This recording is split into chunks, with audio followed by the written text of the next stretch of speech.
So think of Bitcoin as like a painting, a very simple painting. It's got 4 black edges and it's got a line.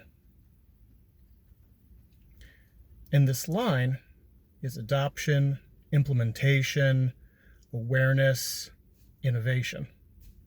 Ever since its inception, it's just been an upward thing. The more people come across it, the more they innovate, the more ideas they get, the more become they aware of it, and it just compounds. And now, take all of the noise and drama and discussion and everything you've ever heard about Bitcoin. It's a fad. Only criminals use it. Energy usage. Oh, we're going to the moon. Oh my God, Bitcoin's dead. Oh my God, I'm a millionaire. Oh my God, I'm completely wrecked and I'm devastated.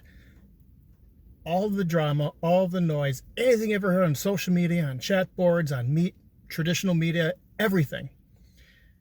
It's like going to a paint store, taking the lids off of every single can of paint in that store and dumping it on this canvas.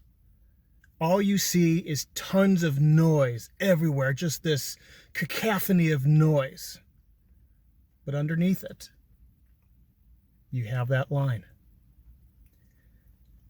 And all you need to do is focus on the things that relate to that line. The commentary, the philosophy, the things that are being done to actually innovate, implement, create new technologies, change the way humans interact with each other on different levels, how it changes our frame of mind as the technology makes us see things differently.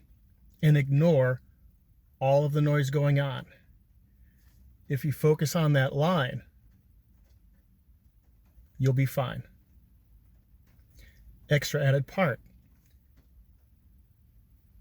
If you're a person and you're trying to figure out, how do I want to invest in this? Invest according to the line, not all the noise. Dollar cost average. A little bit every single week. If you can't do that every week, every month. But keep it steady and consistent. There's a proverb that I've come across years ago that fits very well to this situation. The best time to plant a tree was 15 years ago. The second best time is today. If you start today, in time, as this line goes up, that today will be 5 years ago. And you'll be 5 years ahead of where you would have been if you had started later or if you just listened to all the noise. Just remember the line, do your best to ignore the noise, and you'll be fine.